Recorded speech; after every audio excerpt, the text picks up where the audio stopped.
ஒரு சீடன் வெளியூர் புறப்படுறதுக்கு தயாரா இருந்தான். ரொம்ப தூரம் போக போறான். திரும்பி வர நாளாகும். புறப்படுறதுக்கான ஆயத்த வேலைகள்ல ஈடுபட்டு இருந்தான். அந்த சமயம் பார்த்து இன்னொரு சீடன் அவங்கிட்ட வந்தான். நம்ம குரு உன்னை அழைச்சிட்டு வர சொன்னார், வா அப்படின்னு கூப்பிட்டான். இவன் உடனே புறப்பட்டு போனான். குருநாதரை பார்த்தான். அவர் காலில் விழுந்து வணங்கினான். வணங்கிவிட்டு எழுந்திரிச்சான். அவ்வளவுதான். குரு ஏதாவது உபதேசம் பண்ணுவாருன்னு எதிர்பார்த்தான். ஆனா நடந்தது என்ன தெரியுமா? குரு அவனுக்கு ஓங்கி ஒரு அடி கொடுத்தார். எதிர்பாராம இந்த அடியை வாங்கினதும் அந்த சீடன் அதிர்ந்து போயிட்டான். பக்கத்துல இருந்த மற்ற சீடர்களும் திகைச்சு போய் நின்னுட்டாங்க. அடி வாங்கின சீடனுக்கு மனசுக்குள்ள குழப்பம்.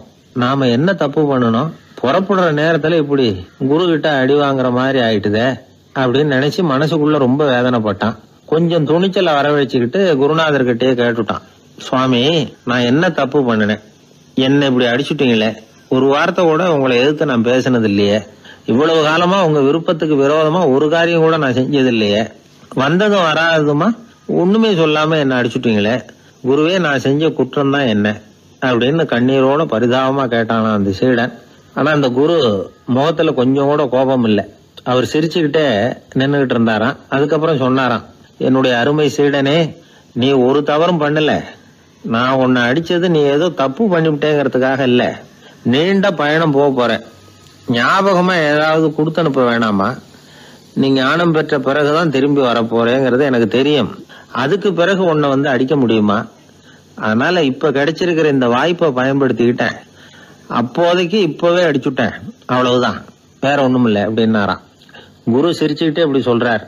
இருந்தாலும் இதுவும் ஒரு உபதேசம் தான். அதிர்ச்சிகளால வந்து விழிப்படைய வைக்கிறதும் ஒரு வழிதான். இது வந்து ஜென் வழி. பெரும்பாலும் அதிர்ச்சியின் மூலமாகவே ஞான தரிசனத்தை அருள்கிறவர்கள் தான் ஜென் குருமார்கள். நம்ம தியானம் தான் ஜென். இந்தியாவிலிருந்து சீனாவுக்கு போய் கொஞ்சம் பேர் மாறி வளம் பெற்று ஜப்பான்ல ஜென் ஆகி வளர்ந்துருக்குது, அவ்வளவுதான். ஜென்கிறது தியானம். எதை நினைச்சும் தியானிக்கிறது இல்ல, எல்லாத்திலையும் தியானம் இருக்கிறதா சொல்லுது ஜென். பேசுறது, இருக்கிறது, நடக்கிறது, சாப்பிடுறது, சிரிக்கிறது, தூங்குறது, தொழில் செய்யறது அல்லது சும்மா இருக்கிறது எல்லாமே தியானம் தான். ஜென்கிறது ஒரு சுய தரிசனம். தன்னைத்தானே அடையாளம் கண்டுகொள்ளுகிறது தான் அது. இல்லாத எதையும் தேடி கண்டுபிடிக்கிறது இல்ல. சென் மார்க்கத்தை பத்தி ஓஷோ என்ன சொல்றாரு தெரியுமா? காணாமல் போன தன்னுடைய மூக்கு கண்ணாடி தன்னுடைய மூக்கின் மேல் இருப்பதை கண்டுகொள்வது போன்றது சென் அப்படிங்கிறார். நம்மால் ஒருத்தர் இன்னொருத்தர் முகத்தை ரொம்ப நேரமா உத்து பார்த்துக்கிட்டு இருந்தார். என்ன பாக்குறீங்கன்னாரு அவரு. நீங்க போட்டிருக்கீங்களே மூக்கு கண்ணாடி, அதை தான் பாக்குறேன்னாரு இவரு. நீங்க அப்படி பாக்குறதுக்கு விசேஷ காரணம் ஏதாவது உண்டான்னு கேட்டார் இவர். உண்டுன்னார். என்னன்னு கேட்டார்.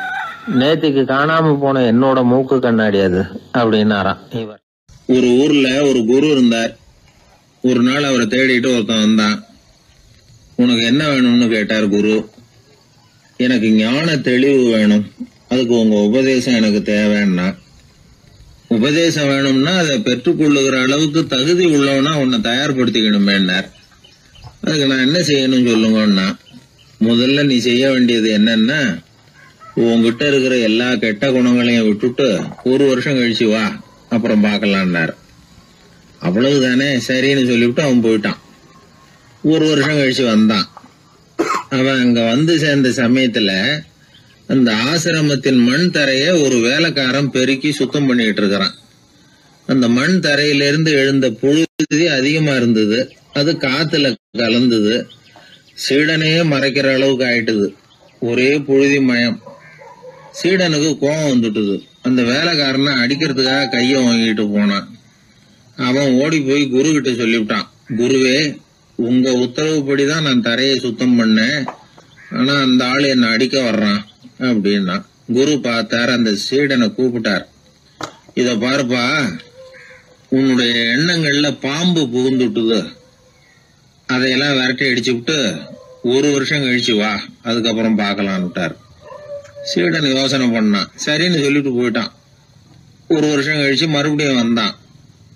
இப்போ அவன் வர்ற சமயத்துல அந்த வேலைக்காரன் என்ன பண்ணான் தெரியுமா? குரு கட்டளைப்படி தரையை பெருக்கினான். அப்புறம் அந்த புழுதியை எடுத்து வேணும்னே அந்த சீடன் மேல தூவினான். அவ்வளவுதான். சீடனுக்கு மகாகம் வந்துட்டுது. அந்த வேலைக்காரனை பிடிச்சி கண்ணாமண்ணான்னு திட்டிவிட்டான். வேலைக்காரன் குரு கிட்ட ஓடனான். ஐயா, அந்த ஆளு வாய்க்கு வந்தபடியெல்லாம் திட்டுறான் அப்படின்னா. குரு பார்த்தார். ஓ அப்படியா, அப்படின்னா இந்த தடவை பாம்புகள் கிடையாது, இப்போ அவன் இதயத்துக்குள்ள நுழைஞ்சிருக்கிறது நாய். அதை விரட்டி அடிச்சு விட்டு இன்னும் ஒரு வருஷம் கழிச்சு அவனை வர சொல், அப்புறம் பார்க்கலாம் அப்படின்னு சொல்லி அனுப்பி வச்சுட்டார். சீடன் திரும்பி போயிட்டான். ஒரு வருஷம் கழிச்சு மறுபடியும் வந்தான். இப்ப அவன் வர்றப்போ என்ன செய்யணுங்கிறத அந்த வேலைக்காரங்கிட்ட குரு ஏற்கனவே சொல்லி வச்சிருக்கிறார். அது பிரகாரமே அவன் பண்ணனான். அவன் என்ன செஞ்சான் தெரியுமா? கூட்டி பெருக்கின புழுதியெல்லாம் ஒரு வாளி தண்ணியில போட்டு நல்லா கலக்கி அந்த சீடன் தலையில ஊத்தினான். இவ்வளவு செஞ்சும் இந்த தடவை அவனுக்கு கோபமே வரல.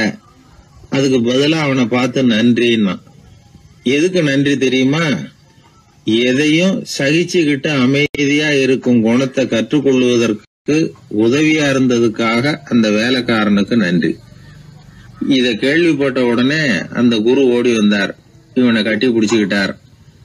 இனிமே நான் உனக்கு உபதேசம் பண்ணலாம், அதுக்கான தகுதி உனக்கு வந்துட்டுதுன்னார். இதுல இருந்து என்ன தெரியுது? ஒருத்தர்கிட்ட உபதேசம் வாங்கணும்னா கூட அதுக்குன்னு ஒரு தகுதி நமக்கு தேவைப்படுது. சகிப்புத்தன்மை ஒவ்வொரு மனிதனுக்கும் தேவைதான்.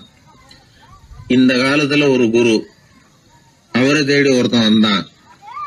குரு அவனை நிமிர்ந்து பார்த்துட்டு சொன்னார், நீ முதல்ல சகிப்புத்தன்மைய வளர்த்துக்கிட்டு அதுக்கப்புறம் என்கிட்ட வாடினார்.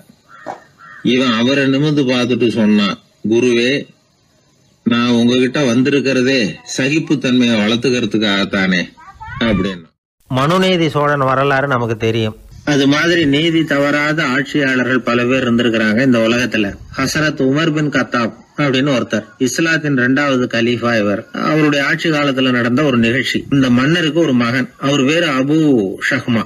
அந்த மிசர் நாட்டு கவர்னர் அமர் பின் ஆஸ், அந்த மன்னருடைய மகன் கவர்னர் அவர்களுடைய கவனிப்புல இருந்தார். அந்த சமயத்துல ஒரு நாள் அவர் மதுபானா இருந்தனார். கவர்னருக்கு தெரிஞ்சு போச்சு. அவருக்கு தர்ம சங்கடமா போயிட்டுது. தவறு செஞ்சது மன்னருடைய மகன். கவர்னர் யோசனை பண்ணார். அவர் மெதுவா தன்னுடைய வீட்டுக்கு அழைச்சிட்டு வந்தார். அதிகமா அவரை கஷ்டப்படுத்தாம ஒரு சின்ன தண்டனை கொடுத்து பிரச்சனையை தீர்த்துட்டார். ஏதோ பேருக்கு ஒரு தண்டனை, அவ்வளவுதான். இது நடந்து கொஞ்ச நாள் கழிச்சு மன்னருக்கு இந்த விஷயம் தெரிஞ்சு போச்சு. தன்னுடைய மகன்கிறதுனால கவர்னர் லேசான தண்டனையோட விட்டுட்டார் அப்படிங்கறத புரிஞ்சுக்கிட்டார். உடனே கவர்னருக்கு தகவல் அனுப்பினார். அமர் பின் ஆஸ் அவர்களே, என்னுடைய மகன் மதுபானம் அருந்தி இருக்கிறான், அது உங்களுக்கு தெரிஞ்ச உடனே தண்டனை கொடுத்திருக்கிறீங்க. கலீஃபாவின் மகன்கிற காரணத்தினால குறைவான தண்டனையை கொடுத்ததாக கேள்விப்படுறேன். இது ஷரியத்தின்படி மாபெரும் குற்றம். உங்களுடைய நடத்தையும் மன்னிக்க கூடியதல்ல.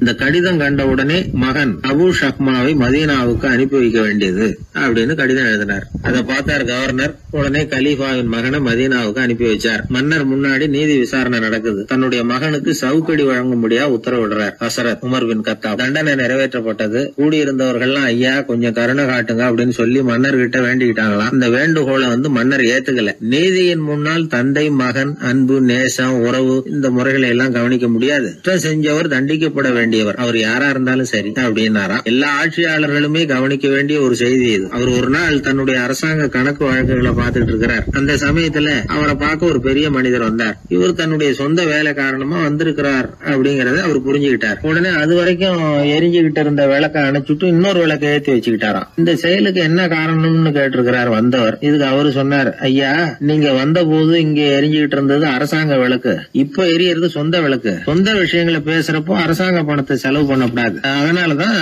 விளக்க மாத்தனே அப்படின்னாராம். இப்படிலாம் பல பேர் இந்த உலகத்துல இருந்திருக்கிறாங்க. ஆனா இப்ப எல்லாம் பல பேர் அப்படி இருக்கிறது இல்ல. ஒருத்தர் அப்படிதான் அரசாங்க விஷயங்களை பார்த்துக்கிட்டு உட்கார்ந்து இருக்கிறார். அந்த சமயத்துல ஒரு பெரிய தொழில் அதிபர் அவரை பார்க்க வந்திருக்கிறார். இவரு சடார்னு எழுந்திருச்சு எரிஞ்சுகிட்டு இருந்த விளக்க அணைச்சுட்டார். எங்கும் ஒரே இருட்டு. ஏன் விளக்க அணைச்சுட்டீங்கன்னு கேட்டிருக்கிறார் வந்தவர். இங்க நடக்கிறது மத்தவங்க கண்ணுல பற்றக்கூடாது அப்படிங்கறதுக்காக தான் விளக்க அணைச்சேன். நீங்க கொண்டு வந்திருக்கிறத அப்படி ஒரு ஓரமா வச்சுட்டு போடுங்க, அதுக்கப்புறமா விளக்க போட்டு நான் எடுத்துக்கிறேன் அப்படின்னாராம் இவர். ஒரு குழந்தை அம்மா கிட்ட போச்சு, அம்மா என்ன தூக்கிக்க. உடனே அந்த அம்மா அந்த குழந்தைய தூக்கி இடுப்புல வச்சுக்கிறாங்க. எந்த பக்கம் வச்சுக்கிறாங்க? இடது பக்கம். பொதுவா குழந்தைய தூக்குறவங்க யாரும் வலது பக்கம் இடுப்புல வச்சுக்கிறது இல்ல. விவரம் தெரியாத சில ஆம்பளைகளை அப்படி தூக்கி வச்சுக்கிட்டு அலையிறது உண்டு. ரொம்ப காலமாவே குழந்தைகளை இடுப்புல இடது பக்கமா வச்சிருக்கிற பழக்கம் தான் இருந்து வந்திருக்குது. இதுக்கு ஆய்வாளர்கள் என்ன காரணம் சொல்றாங்க தெரியுமா? அப்படி இருந்தாதான் குழந்தை சொல்றத குழந்தை நினைக்கிறத தாயினால நல்லா உணர முடியுதாம். இடது பகுதி ஆட்சி பண்றது குறிப்பா காதின் தலைமையாக இருக்கிறது வலது பக்கம் தான். அதனால தாய் குழந்தைக்கு பதில் சொல்லவோ அது என்ன கேக்குதுங்கிறத சீக்கிரமா புரிஞ்சுக்கிட்டு நடந்துக்கவோ அதுதான் சௌரியம். அப்படின்னு ஆய்வாளர்கள் இதுக்கு காரணம் சொல்றாங்க.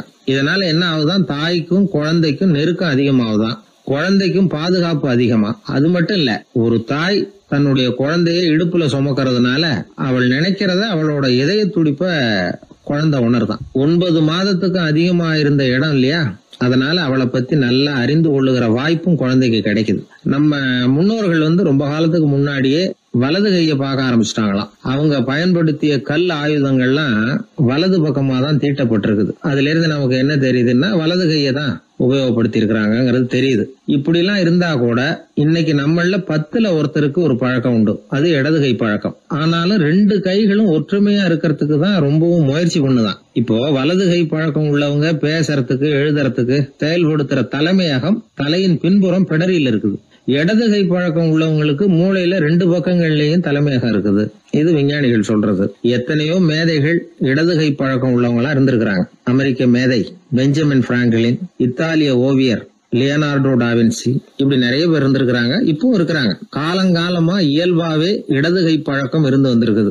அப்படி இருக்கிறப்போ வலது கை எப்போ இடது கைய வென்றது, ஜெயிச்சது அப்படிங்கிற விவரம் இன்னமும் யாருக்குமே புரியல, ஆய்வாளர்களுக்கும் புரியல. அவங்களும் யோசிச்சுக்கிட்டு இருக்கிறாங்க.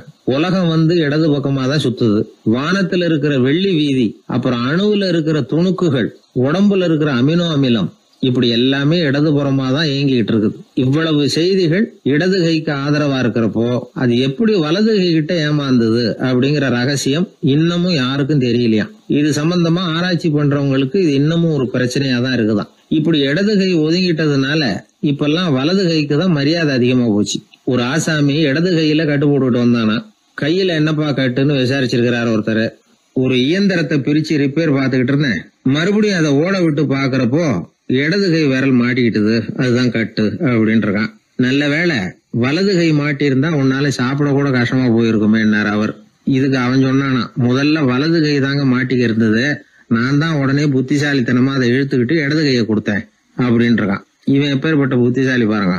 இந்த வலது கை இடது கைங்கிறத பத்தி அறிவியல் ஆராய்ச்சி ஒரு பக்கம் இருந்தாலும் கை சுத்தமா இருக்கணும், இது வாழ்க்கைக்கு முக்கியம். உண்மை, உழைப்பு, நேர்மை இதெல்லாம் இருந்தாதான் வாழ்க்கையில முன்னேற முடியும். அதனால இந்த இடது கை பழக்கம் வலது கை பழக்கம் எது எப்படி இருந்தாலும் அது ஒருத்தருடைய புத்திசாலித்தனத்தை பாதிக்கிறது இல்ல. அதனால வாழ்க்கையில முன்னேறதுக்கு இது ஒரு இடைஞ்சலா இருக்கிறது இல்ல. நாம நம்ம உடம்பையும் புரிஞ்சுக்குவோம், மனசையும் புரிஞ்சுக்குவோம். அப்படி புரிந்து கொண்டு வாழ்க்கையில முன்னேறுவோம். ஒரு இளைஞன், வசதியான குடும்பம், அவனுக்கு வாழ்க்கையில நிம்மதி இல்ல, வாழவே பிடிக்கல, எல்லாம் வெறுத்து போச்சு. என்ன பண்ணலாம்னு யோசனை பண்ணான். ஒரு குருவை தேடிட்டு போனான். அவர்கிட்ட தான் வந்த விவரத்தை சொல்லி ஏதாவது வழி சொல்லுங்க சுவாமின்னு கேட்டான். அவரு பார்த்தார், சரி அதுக்கு முன்னாடி உன்னை பத்தி கொஞ்சம் சொல்லு, எவ்வளவு படிச்சிருக்கிற, என்ன தெரியும் உனக்கு அப்படின்னு கேட்டார். சுவாமி, நான் ஒழுங்கா படிக்கல, எதுவும் தெரியாது, ஆனா கொஞ்சம் சதுரங்கம் ஆட தெரியும் எனக்கு, அவ்வளவுதான். குரு கொஞ்சம் யோசனை பண்ணார். பக்கத்துல இருந்த ஒரு சீடனை கூப்பிட்டார். அவங்கிட்ட ஒரு பேரை சொல்லி, நீ உடனே போய் அந்த பிக்ஷுவை இங்க கூப்பிட்டுட்டு வா அப்படின்னார். வரும்பொழுது ஒரு சதுரங்க பலகையும் அதுல விளையாடுறதுக்கான காய்களையும் எடுத்துட்டு வா, அப்படியே நம்ம சீடர்கள் எல்லாரையும் இங்க வர சொல்லு அப்படின்னு சொன்னார். கொஞ்ச நேரத்துல எல்லாரும் வந்து சேர்ந்தாங்க. சதுரங்க பலகையை கொண்டாந்து வச்சாங்க. அந்த பிக்ஷுவும் வந்து சேர்ந்தார். குரு முன்னாடி அடக்கமா நின்னார். குரு அவரை கிட்டத்துல கூப்பிட்டு கொஞ்ச நேரம் சதுரங்கம் ஆடணும்னார். அந்த பிக்ஷுவுக்கு சதுரங்கம்னா என்னன்னு தெரியாது, இருந்தாலும் மறுப்பு எதுவும் சொல்லல. குரு சொன்னார், பிக்ஷுவே, நீர் என்னுடைய சீடர், என்னுடைய பேச்ச மறுக்காதவர், உம்முடைய அடக்கத்தையும் பணிவையும் நான் அறிவேன், எனக்காக உயிரையும் கொடுக்கறதாக சொல்லி இருக்கிறீங்க. இப்போ அதுக்கான வாய்ப்பு வந்திருக்குது. நீங்க இந்த இளைஞனோட சதுரங்கம் ஆடணும். தோத்து போனா இந்த வாளால தலையை சீவி விடுவேன், ஆனா இறந்தாலும் உமக்கு சொர்க்கம் நிச்சயம். நீங்கள் வெற்றி பெற்றுட்டா தோற்று போன இந்த இளைஞனின் தலையை சீவி விடுவேன். சரி, இப்போ நீங்க ஆட ஆரம்பிக்கலாம்னார். ஆட்டம் ஆரம்பமாச்சு. அந்த பிக்ஷு முகத்துல சலனமே இல்ல, சாவை பத்தி கவலைப்பட்டதாவே தெரியல. எதுவும் புரியலன்னாலும் குருவின் கட்டளைங்கிறதுனால ஏதோ ஒரு காயை நகர்த்திட்டு இருந்தார். சுத்தி இருந்த சீடர்கள் முகத்துல திகில், பயம், பாவம், நம்ம பிக்ஷு நிலைமை இப்படி ஆயிட்டுதே அப்படிங்கிற கவலை. குரு கையில பெரிய வாள் பளபளப்பா தயாரா இருக்குது. பிக்ஷு காயை நகர்த்துறது ஆரம்பத்திலேயே ஆச்சரியமா தெரிஞ்சாலும் அவருக்கு சதுரங்கம் பத்தி எதுவுமே தெரியாதுங்கிறது இளைஞனுக்கு புரிஞ்சு போச்சு. அவனுக்கு உற்சாகம் வந்துட்டது. சுறுசுறுப்பா காய்களை நகர்த்த ஆரம்பிச்சான். பிக்ஷு கொஞ்சம் கொஞ்சமா தோத்துக்கிட்டே வந்தார். சுத்தி இருக்கிற சீடர்கள் முகத்துல சொல்ல முடியாத வேதனை. இளைஞன் முகத்துல மகிழ்ச்சி. நிமிர்ந்து பார்த்தான் எதிரில இருந்த பிக்ஷுவை. அவர் முகத்தை பார்த்ததும் இவனுக்கு ரொம்ப பாவமா இருந்தது. அந்த முகத்துலதான் எவ்வளவு சாந்தம், எவ்வளவு இனிமை, அவர் கண்கள்ல எவ்வளவு கருணை. இவர் சாகத்தான் வேணுமா? இளைஞன் யோசிக்க ஆரம்பிச்சான். நாம இறந்து போனா யாருக்கும் எந்த இழப்பும் இல்ல. வீணாகி போன தன்னுடைய வாழ்வும் சாவும் யாரையும் பாதிக்க போறதில்ல. ஆனா துறவியும் ஞானியுமான கருணை மிக்க இந்த பிக்ஷு இறந்தா அது எவ்வளவு பெரிய இழப்பு. அதுக்கு நாம காரணமா இருக்கிறதா அப்படின்னு நினைச்சு பார்த்தான் அந்த இளைஞன். உடனே கண்ணாமண்ணான்னு விளையாட ஆரம்பிச்சுட்டான். அதாவது தான் தோத்து போகணுங்கிறதுக்காகவே. ஆட்டத்தை கூர்ந்து கவனிச்சுக்கிட்டு இருந்த குரு திடீர்னு சதுரங்க பலகையை கழுத்து தள்ளினார். காய்கள்லாம் செதறி போட்டுது. எல்லாரும் திகைச்சு போயிட்டாங்க. யாருக்கும் வெற்றி தோல்வி இல்லைன்னு அறிவிக்கிறேன் குரு. தம்பி, உன்னுடைய மன ஒருமைப்பாட்டை கவனிச்சேன். முழுமையா ஆட்டத்துல மூழ்கி போனதையும் பார்த்தேன். கடைசியில உயிர் தியாகம் பண்ண முடிவெடுத்து தாறுமாறா ஆட ஆரம்பிச்சதையும் கவனிச்சேன். வாழ்க்கை என்னங்கிறதும் எந்த வாழ்க்கை பயனுள்ள வாழ்க்கைங்கிறதும் உனக்கு புரிஞ்சுட்டுது. இப்ப இங்க அதை நீ கத்துக்கிட்ட. உன்னுடைய மனம் பக்குவ நிலை அடைஞ்சுட்டுது. தியாகம் உன்னுடைய இதயத்துல குடி வந்துட்டுது. அது எங்க இருந்தாலும் நல்லதுதான். உனக்குள்ள இருந்துதான் அந்த தியாகம் வந்திருக்கு. அதை நீ அடையாளம் கண்டுபிடிச்சுக்கிட்ட. நீ இனிமே கொஞ்ச காலம் இங்கேயே இருந்துட்டு போகலாம். உன்னுடைய வாழ்வு பயனுள்ள வாழ்வா மாறும் அப்படின்னு சொல்லி அந்த குரு ஆசீர்வாதம் பண்ணார். இந்த காலத்திலயும் ஒருத்தர் அது மாதிரி தன்னுடைய வாழ்க்கையை பயனுள்ளதாக ஆக்கிக்கணும்னு ஆசைப்பட்டார். உடனே சதுரங்கம் ஆட ஆரம்பிச்சார். அப்புறம் சீட்டாட ஆரம்பிச்சார். கொஞ்ச நாள் கழிச்சு அவரை பார்த்த நண்பர் ஒருத்தர் கேட்டார், என்னங்க சீட்டாட ஆரம்பிச்ச பிறகு வாழ்க்கை பயனுள்ளதா ஆச்சா அப்படின்னு கேட்டார். ஆச்சுன்னார் அவர். யாருக்கு, உங்களுக்கான்னு கேட்டார். இல்லைங்க, நான் யாரோட ஆடுனோ அவருக்கு வாழ்க்கை பயனுள்ளதா ஆச்சு அப்படின்னு ஒரு விளக்கம் கொடுத்தாராம். அதனால வாழ்க்கைங்கிறது ரொம்ப நுட்பமான ஒன்று. அந்த நுட்பமான வாழ்க்கையை புரிஞ்சுக்கிட்டு அதுக்கப்புறம் அதை பயனுள்ளதாக மாற்றிக்கொள்ள வேண்டியது மனிதர்களுடைய கடமை. விளையாடுறது வழக்கம். மரத்துக்கு அந்த பையன் பேர்ல ஒரு பாசம் உண்டாக ஆரம்பிச்சுட்டுது. பையன் அந்த மரத்துல உள்ள பூக்களை பறிக்கணும், பழங்களை பறிக்கணும்னு ஆசைப்பட்டான். அதுக்காகவே அந்த மரம் தன்னோட கிளைகளை வளைச்சி அவனுக்கு எட்டுற அளவுக்கு தலையை சாய்ச்சி கொடுக்குது. பையன் பூக்களை பறிக்கிறான். மரம் சந்தோஷப்படுது. மரம் அன்பின் அடையாளம். அதனால் அது கொடுக்கறதுல சந்தோஷப்படுது. மனிதன் ஆணவத்தின் அடையாளம். அதனால் இவன் பறிக்கிறதுல சந்தோஷப்படுறான். பையன் வளர்ந்தான். அந்த மரத்தின் மடியிலேயே படுத்து தூங்கினான். பூக்களை பறித்து மலர் கிரீடம் பண்ணி தலையில் சூடிக்கிட்டான். பழங்களை பறித்தான், சாப்பிட்டான். அதை பார்த்து அந்த மரம் சந்தோஷப்பட்டுது. கொஞ்ச நாளாச்சு. பையன் இன்னும் கொஞ்சம் பெரியவனானான். அந்த மரத்து மேலே ஏறி கிளையில் உட்காந்துக்கிட்டு ஊஞ்சல் ஆட ஆரம்பித்தான். அவனுக்கு சௌகரியத்தை கொடுக்கறதுல மரத்துக்கு ஆனந்தம், மரத்துக்கு அசௌகரியத்தை கொடுக்கறதுல அவனுக்கு ஆனந்தம். இது அன்புக்கும் ஆணவத்துக்கும் உள்ள வித்தியாசம். பையன் இன்னும் கொஞ்சம் வளர்ந்தான். அவனுக்கு கடமை, லட்சியம் எல்லாம் சேர்ந்தது. படித்து பரீட்சை எழுதி பாஸ் ஆக வேண்டியிருந்தது. அதனால் மரத்துக்கிட்ட வர்றதில்லை அவன். ஆனால் மரம் இவனுக்காக காத்துக்கிட்டு இருக்குது. இவன் உலக விஷயங்களில் மூழ்கிட்டான். தற்செயலாக ஒரு நாள் அந்த பக்கமாக போனான். மரம் அவனை பார்த்துது. மறந்துட்டியா என்ன, நான் உன்னை பார்க்கணும்னு ஆவலாக காத்துக்கிட்டு இருக்கேனே அப்படின்னுது. இவன் பார்த்தான். நீ என்ன வச்சிருக்கிற, நான் உங்ககிட்ட ஏன் வரணும், உங்ககிட்ட பணம் இருக்குதா சொல்லு, வர்றேன். ஏன்னா நான் இப்போ பணத்தை தான் தேடிக்கிட்டு இருக்கிறேன் அப்படின்னா. உனக்கு பணம் தானே வேணும், என்னுடைய பழங்களை பறிச்சுக்கோ, அதையெல்லாம் விற்பனை பண்ணு, பணம் கிடைக்கும் அப்படின்னு அந்த மரம். உடனே இவன் மரத்தில் ஏறினான். பழங்களை பறித்தான். பழுக்காத காய்களையும் சேர்த்து பறித்தான். தன்னோட கிளை கொம்புகள் உடைஞ்சா கூட அதுக்காக அந்த மரம் கவலைப்படலை, சந்தோஷப்பட்டது. இவன் பழங்களை பொறுக்கிட்டு அந்த மரத்துக்கு ஒரு நன்றி கூட சொல்லாமல் அவன் பாட்டுக்கு போட்டான். அதுக்கப்புறம் அந்த பக்கமே திரும்பலை. பணம் சம்பாதிக்கிறதுலேயே குறியாக இருந்தான். மரத்துக்கு மறுபடியும் வருத்தம், அவன் வரலையேன்னு. பல வருஷம் கழித்து அவன் வந்தான். வா மகனே, என்னை கட்டி பிடிச்சிக்கொண்டுது அந்த மரம். நான் என்ன இன்னமும் சின்ன பிள்ளையா உன்னை கட்டி பிடிச்சிக்கிறதுக்கு அப்படின்னா அவன். நான் இப்போ ஒரு வீடு கட்ட போகிறேன், அதுக்கு உன்னால் உதவ முடியுமா அப்படின்னா. என்னுடைய கிளைகளை வெட்டிக்கோ அப்படின்னுது மரம். கொஞ்ச நேரத்தில் மரத்தை அப்படியே மொட்டை அடிச்சுட்டான். மறுபடியும் கொஞ்ச காலம் கழிச்சு அந்த மனுஷன் வயசாகி ரொம்ப கிழவனாக போட்டான் அவன். அதுக்கப்புறம் வந்தான். நான் தூர தேசங்களுக்கு போய் பணம் சம்பாதிக்கணும்னு ஆசைப்படுறேன். நான் பிரயாணம் பண்ணுறதுக்கு ஒரு படகு தேவை, அதுக்கு நீ உதவி செய்ய முடியுமான்னா. அது ஒன்றும் பெரிய பிரச்சனை இல்லை, என்னுடைய அடிமரத்தை வெட்டிக்கோன்னுது அந்த மரம். அவன் வெட்டினான், படகு செஞ்சான், போயிட்டான். இனிமேல் திரும்பி வருவானோ மாட்டானோ அது தெரியாது. ஆனால் இந்த அடிமரம் அவனுக்காக காத்துக்கிட்டு இருக்கும். ஏன்னா இது அன்பின் அடையாளம், அவன் ஆணவத்தின் அடையாளம். அன்பு கொடுக்கறதுக்கு தான் ஆசைப்படும், ஆணவம் வாங்கிறதுக்கு தான் ஆசைப்படும். இப்படி ஒரு கதையை ஒரு பெரியவர் சொல்லியிருக்கிறார். அதை நாம் சிந்திச்சு பார்க்கணும். எல்லாமே நாற்காலிக்கு ஆசைப்படாதவர்கள் அப்படின்னு சொல்லிட முடியாது. ஏன்னா நிறைய பேர் நாற்காலிக்கு ஆசைப்படுறவங்கள நாம் பார்க்குறோம். உட்கார்றதுக்கு ஒரு நாற்காலி கிடைச்சிடாதா, அதோட ஒரு கால் உடஞ்சி முக்காலியாக இருந்தாலும் பரவாயில்ல, ஒரு மாதிரியாக அனுசரித்து உட்காந்துக்கலாம் அப்படின்னு அலையிறவங்க எத்தனை பேர்? இந்த காலத்தில் மட்டும்தான் அப்படின்னு இல்லை, அந்த காலத்துலேயும் இதே மாதிரி ஆசைகள் சபலங்கள் இருந்திருக்கும் போல இருக்குது. பரமசிவன் வசிஷ்டருக்கு ஒரு விசேஷமான ஆசனத்தை கொடுத்துருந்தாராம். சரி, அப்படி என்ன அதில் விசேஷம்னா, வசிஷ்டர் ஒரு குறிப்பிட்ட இடத்துக்கு போகணும்னு நினச்சி புறப்படுறாருன்னு வச்சுக்கோங்க. அவருக்கு முன்னாடியே இந்த ஆசனம் புறப்பட்டுரும். போய் ஒரு வசதியான இடமா பார்த்து இருந்துக்கும். வசிஷ்டர் போவார். அங்கே போனதும் எங்கே உட்காரலாம்ங்கிற இட பிரச்சனையெல்லாம் அவருக்கு ஏற்படுறதில்ல. அதுதான் இவருடைய இருக்கை அங்கே முன்னாடியே போய் காத்துக்கிட்டு இருக்குதே. நேராக போவார், அதில் உட்காந்துக்குவார். மற்ற முனிவர்கள்லாம் இதை பார்த்தாங்க. அவங்களுக்கு பொறாமையாக இருந்துதான். எல்லோரும் ஒரு இடத்துல கூடி இதை பற்றி பேசியிருக்கிறாங்க. என்ன இது, நாமளும் அவரை மாதிரி தானே இருக்கிறோம், இருந்தாலும் நமக்கும் அது மாதிரி ஒரு ஆசனம் கிடைக்கலையே அப்படின்னு யோசனை பண்ணியிருக்காங்க. சரி, நேராக பரமசிவன்கிட்டே போவோம், இதை பற்றி கேட்போம் அப்படின்னு நினச்சிக்கிட்டு போனாங்களாம். பரமசிவனை பார்த்துருக்குறாங்க. ஐயா, நாங்களும் முனிவர்கள் தானே, வசிஷ்டர் பண்ணுறது மாதிரி நாங்களும் உங்களை குறித்து கடும் தவம் பண்ணிக்கிட்டு தானே இருக்கிறோம். அப்படி இருக்கும் பொழுது அவருக்கு மட்டும் ஏன் இந்த விசேஷ சலுகை அப்படின்னு கேட்டிருக்காங்க. அதுக்கு பரமசிவன் சொன்னாராம், முனிவர்களே, உங்கள் கேள்விக்கு நான் பதில் சொல்கிறேன், ஆனால் அதுக்கு முன்னாடி நீங்கள் ஒரு காரியம் பண்ணணும்னாராம். என்ன செய்யணும் சொல்லுங்கன்றிருக்காங்க. நீங்கள் ஒவ்வொருத்தரும் தனித்தனியாக போய் உங்களை விட உயர்ந்த ஒருத்தரை தேடி கண்டுபிடிச்சி அவருக்கு அதிதி பூஜை பண்ணி அவரை ஒரு மண்டலத்துக்குள்ளே என்கிட்ட அழைச்சிட்டு வந்துருங்க அப்படின்னாராம். சரின்னு எல்லாரும் புறப்பட்டுருக்காங்க. அவங்க போனதுக்கப்புறம் நந்தி தேவனை அழைச்சி வசிஷ்டரை கூப்பிட்டுக்கிட்டு வர சொன்னாராம். அவர் வந்தார், வணங்கினார். வசிஷ்டரே, இன்னையிலேருந்து ஒரு மண்டலத்துக்குள்ளே உங்களை விட தாழ்ந்தவர் ஒருத்தரை தேடி கண்டுபிடிச்சி அவருக்கு அதிதி பூஜை பண்ணி அவரை என்கிட்ட கூப்பிட்டுட்டு வாங்கன்னு விட்டார். சரின்னு இவரும் புறப்பட்டு போயிட்டார். கொஞ்ச நாள் ஆச்சு. முனிவர்கள்லாம் திரும்பி வந்தாங்க. பரமசிவன் முன்னாடி நின்னாங்க. ஐயா, எவ்வளவோ தேடி பார்த்துட்டோம், எங்களை விட உயர்ந்தவர்கள் யாருமே கிடைக்கல அப்படின்னாங்களாம்.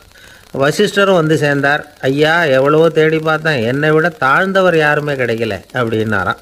அவரே தொடர்ந்து சொன்னார், என்னுடைய மனைவி எனக்கு அடங்கினவ தானே, அவளுக்காவது அதிதி பூஜை பண்ணி அழைச்சிட்டு வந்துடலாமான்னு யோசித்து பார்த்தேன். என்னோட மனசு அதுக்கும் இடம் கொடுக்கல. ஏன்னா அவளோட விரதத்துக்கு முன்னாடி நாம் ஏமாத்திரம் அப்படின்னு யோசித்து பார்த்தேன். அதனால் அந்த எண்ணத்தையும் கைவிட்டுவிட்டேன் அப்படின்னு ரொம்ப வருத்தத்தோடு சொன்னாராம். இதை கேட்ட உடனே மற்ற முனிவர்களுக்கு வெக்கமாக போச்சு. இந்த உலகத்தில் நம்மளை விட மேலானவங்க யாருமே இல்லைன்னு நாம் நினச்சோம். வசிஷ்டரோ தன்னை விட தாழ்வானவங்க யாருமே இல்லைன்னு நினைக்கிறார். பரமசிவன் ஏன் அந்த ஆசனத்தை அவருக்கு மட்டும் கொடுத்தார் அப்படிங்கிற கேள்விக்கான பதில் அவங்களுக்கு கிடச்சிட்டு தான். இந்த காலத்தில் நாம் எப்படி நினைக்கிறோம்னா, எல்லாரும் நம்மளை விட மட்டமானவங்கன்னு நினைக்கிறோம். அதனால் நாம் மட்டும் நாற்காலியில் உட்காந்தா போதும் அப்படின்னு நினைக்கிறோம். ஏமாந்து போனவங்க சந்தர்ப்பம் பார்த்து காலை வாரி விட்டுடுறாங்க, கீழே விழுந்து காலை உடச்சிக்கிறோம். அதுதான் இன்றைக்கி நடக்கிறது. ஒரு அம்மா தன்னோட வீட்டுக்காரரை ஒரு மனோதத்துவ டாக்டர்கிட்ட அழைச்சிட்டு போனாங்களாம். என்ன ப்ராப்ளம்னு கேட்டிருக்கார் டாக்டர். எங்கள் வீட்டுக்காரர் அடிக்கடி நாற்காலியில் உட்காந்து காலை உடச்சிக்கிறார் அப்படின்னாங்களாம். அப்படின்னா அந்த நாற்காலியில் தான் ஏதோ கோளாறு அப்படின்னாரான் டாக்டர். அப்படி இருக்க முடியாது டாக்டர் அப்படின்னாங்களாம் அந்த அம்மா. அது எப்படி அவ்வளோ உறுதியாக சொல்கிறீங்கன்னு கேட்டிருக்கார் அந்த டாக்டர். எங்கள் வீட்டில் நாற்காலியே கிடையாது டாக்டர், இவர் இருக்கிறதா நினச்சிக்கிட்டு உட்கார்றார், அதுதான் ப்ராப்ளம். ஒரே ஒரு ஊரில் ஒரு ராஜா இருந்தார், ரொம்ப நல்லவர். ஒரு நாள் அரண்மனையில் விசாரணை நடந்துக்கிட்டு இருக்குது. அதில் ஒரு வழக்கு. ஒரு விவசாயி புகார் கொடுக்குறார். என்ன புகார்னா, அவர் வயலில் ஆடுகள் மேய்ஞ்சி பயிரை அழிச்சுட்டுது. நிறைய உழைச்சி செலவு பண்ணி பயிரை உண்டாக்கி வச்சுருந்தேன், எல்லாம் போயிட்டுது. இனிமேல் நான் என்ன செய்கிறது, நீங்கள் தான் சரியான தீர்ப்பு வழங்கணும் அப்படின்னார் அந்த விவசாயி. அந்த ஆடுகளுக்கு சொந்தக்காரர் யாருன்னு கண்டுபிடிச்சி அரண்மனைக்கு அழைச்சிட்டு வாங்கன்னு உத்தரவு போட்டார் ராஜா. சேவகர்கள் போனாங்க, ஆளை கண்டுபிடிச்சாங்க, கூப்பிட்டுக்கிட்டு அரண்மனைக்கு வந்துட்டாங்க. ராஜா விசாரணை பண்ணார். அப்புறம் விசாரித்து முடிச்சுவிட்டு தீர்ப்பு வழங்கினார். இந்த விவசாயி அடைந்திருக்கிற இழப்புக்கு ஈடாக உன்னுடைய ஆடுகளை அவங்ககிட்ட கொடுத்துட வேண்டியது அப்படின்னு சொல்லிவிட்டார். உன்கிட்ட இருக்கிற ஆடு பூரா அவன்கிட்ட கொடுத்துரு, அந்த ஆட்டுனால் ஏற்பட்ட இழப்பு சரியாக போட்டோம் அப்படின்னு தீர்ப்பு வழங்கிட்டார். அந்த மன்னருடைய மகன் இதை பார்த்துக்கிட்டே உட்காந்துருந்தான். இந்த தீர்ப்பை இன்னும் கூட சிறப்பாக வழங்கலாமே அப்படின்னு நினச்சான். அப்பாக்கிட்ட சொன்னான். உடனே அந்த அரசர், சரி நீயே இதுக்கு சரியான தீர்ப்பு சொல்லு அப்படின்னார். அந்த இளவரசன் தீர்ப்பு சொல்கிறான். அவன் சொன்ன தீர்ப்பு என்னன்னா, உங்ககிட்ட இருக்கிற ஆடுகள் எல்லாத்தையும் 1 வருஷ காலத்துக்கு அந்த விவசாயிகிட்ட ஒப்படைச்சிட வேண்டியது. அந்த 1 வருஷத்துக்குள்ள அந்த ஆடுகள் போடுற குட்டிகள், பால், எரு எல்லாம் விவசாயி எடுத்துக்க வேண்டியது. 1 வருஷத்துக்கு அப்புறம் உங்களுடைய ஆடுகளை நீங்களே திருப்பி வாங்கிக்க வேண்டியது. இதுதான் இளவரசன் சொன்ன தீர்ப்பு. இது சரியான தீர்ப்பு தான். இனிமேல் என்னுடைய அரச பொறுப்புகளை இளவரசர் வசம் ஒப்படைக்கிறேன் அப்படின்னு சொல்லி ஒப்படைச்சுட்டாராம். அதாவது தாவூத் நபி, சுலைமான் நபி இவர்களுடைய சரித்திரத்தில் இந்த சம்பவம் காணப்படுறதாக ஒரு நண்பர் சொன்னார். ஒரு தண்டனையை பெறுகிறவன் அதுக்கு பிறகு சமூகத்தில் நல்ல விதமாக வாழறதுக்கு வாய்ப்பு இருக்கிறது மாதிரி அமையணும் தீர்ப்பு. அதுக்கு இது ஒரு உதாரணம். சில தீர்ப்புகள் எப்படி அமைஞ்சு விடுதுன்னா, ஒரு தண்டனையை அனுபவித்து முடித்தவன் அதுக்கப்புறம் அவன் இந்த சமூகத்தில் நல்லவனாக வாழறதுக்கு நினச்சா கூட அதுக்கு தகுதி இல்லாதவன் அப்படிங்கிற அளவுக்கு சூழ்நிலை அமைஞ்சிருது. இது சிந்திக்க வேண்டிய ஒரு செய்தி. இன்னொரு ஊரில் ஒரு ராஜா இருந்தார். அவர் ஒரு நாள் ஒரு போட்டி வச்சார். என்ன போட்டின்னா, அரண்மனை வாசலில் ஒரு பெரிய நீச்சல் குளம், அதில் நிறைய விஷப்பாம்புகள். எந்த இளைஞன் துணிச்சலாக அதில் நீச்சல் குளத்தில் குதித்து நீந்தி கரையேறி வர்றானோ அவனுக்கு 100 ஏக்கர் நிலம் பரிசாக வழங்கப்படும். அது வேணாம்னா 1000 ஆடுகள் பரிசாக வழங்கப்படும். அதுவும் வேணான்னா என்னுடைய மகளை வந்து கல்யாணம் பண்ணிக்கலாம். இதுதான் மன்னருடைய அறிவிப்பு. பரிசுலாம் நல்லா தான் இருக்குது. இருந்தாலும் பாம்புகள் உள்ள குளம்ங்கிறது நல்லா இல்லையே. அதனால் யாரும் அதில் குதித்து நீஞ்சறதுக்கு முன் வரல. இருந்தாலும் திடீர்னு ஒரு இளைஞன் அந்த நீச்சல் குளத்தில் குதித்தான். நீந்தினா ஒரு வழியாக கரையேறி வந்துட்டான். மன்னருக்கு ரொம்ப மகிழ்ச்சி. நீ தான் தைரியமான இளைஞன், வா இப்படின்னு கூப்பிட்டார். கிட்ட வந்தான். அந்த இளைஞன் தண்ணீர் சொட்ட சொட்ட வந்து நிற்கிறான்.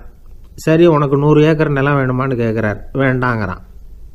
சரி, அப்படின்னா 1000 ஆடுகள் வேணுமான்னு கேட்குறார். அதுவும் வேணாங்கிறான். ஓ, அப்படின்னா என் பொண்ணை கல்யாணம் பண்ணிக்கிறியா அப்படின்னு கேட்குறாரு. அதுவும் வேணாங்கிறான். ராஜாவுக்கு ஒன்றும் புரியல. அப்படின்னா உனக்கு என்ன தான் வேணும் அப்படிங்கிறார். என்னை பிடிச்சி இந்த குளத்தில் தள்ளி விட்டவன் யாருங்கிறது எனக்கு தெரியணும் அப்படின்னா. 1944 வருஷத்துல ஒரு நாள் மொரார்ஜி தேசாய் எரவாடா சிறையில் இருந்தார்.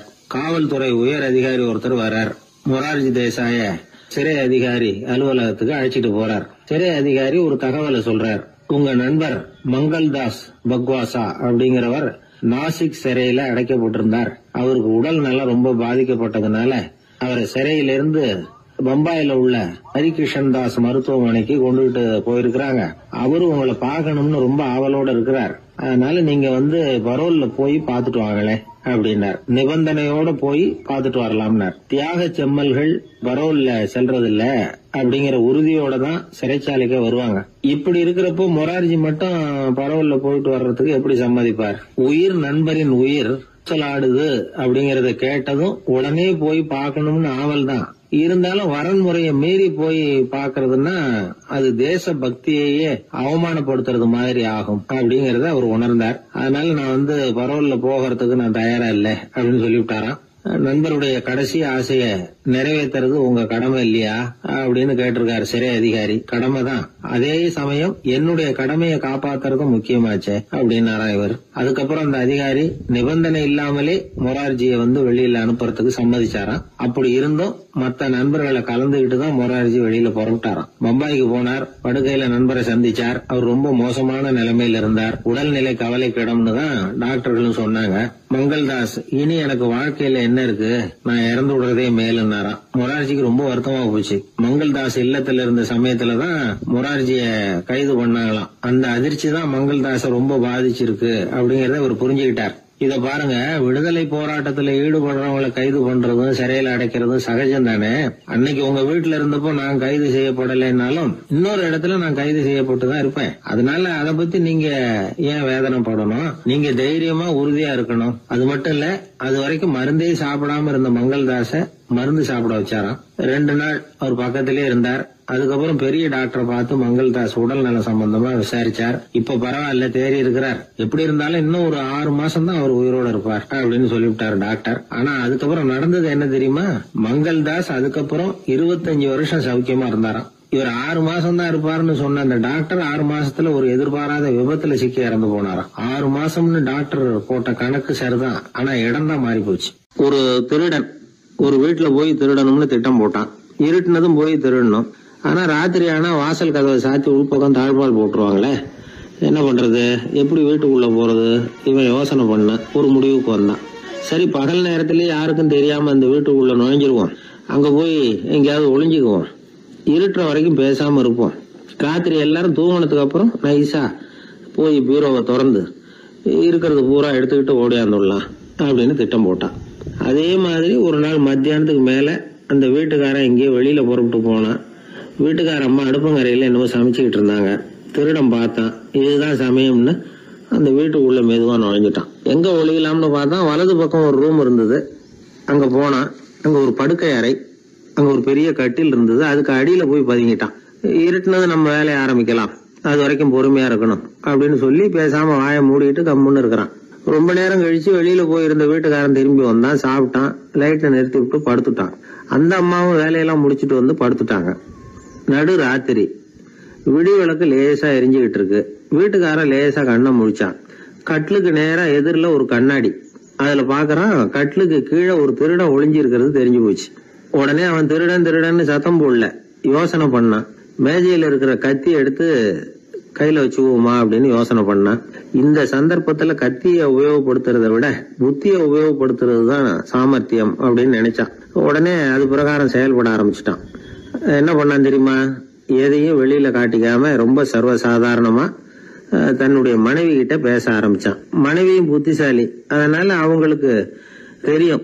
அவங்களும் வீட்டுக்காரர் கேட்ட கேள்விக்கு பொருத்தமா பதில் சொல்ல ஆரம்பிச்சாங்க.